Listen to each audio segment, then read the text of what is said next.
আজকের এপিসোডে আমরা আলোচনা করব পদার্থবিজ্ঞান নবম দশম শ্রেণীর বল নিয়ে।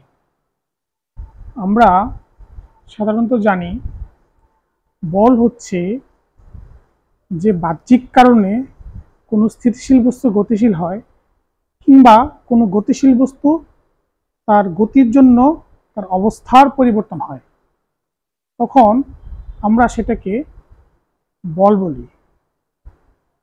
আমরা এখন নিউটনের প্রথম সূত্র থেকে আমরা জানি যে বাহ্যিক কোনো বল প্রয়োগ না করলে স্থির বস্তু চিরকাল স্থির থাকবে এবং গতিশীল বস্তু সুসংগতিতে চলতে থাকবে। নিউটনের প্রথম সূত্র থেকে আমরা বল ও জড়তা সম্পর্কে আলোচনা করা হয়েছে।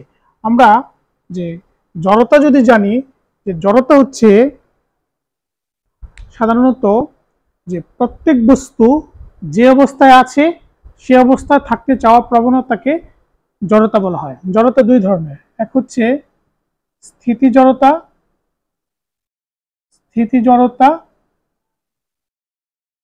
দুই হচ্ছে গতি জড়তা।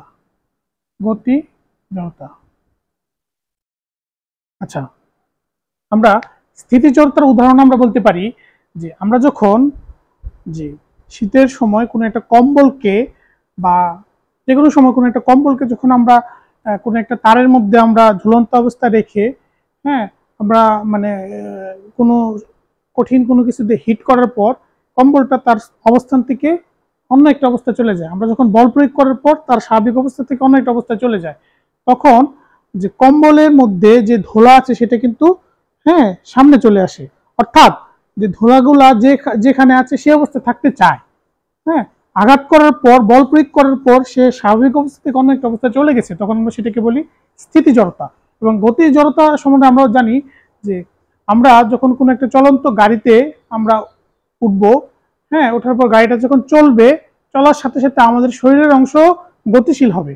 হুট করে ব্রেক করলে আমরা কিন্তু সামনে ঠেলে পড়ি। এটার মূল কারণ হচ্ছে গতি জড়তা।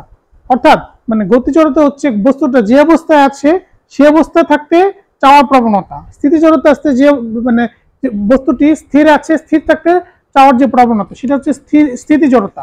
এবং গতি জড়তা থেকে আমরা সাধারণত যে গাড়ির যে এক্সাম্পলটা, এটা আমরা স্পষ্টভাবে বলতে পারি। ধন্যবাদ সকলকে।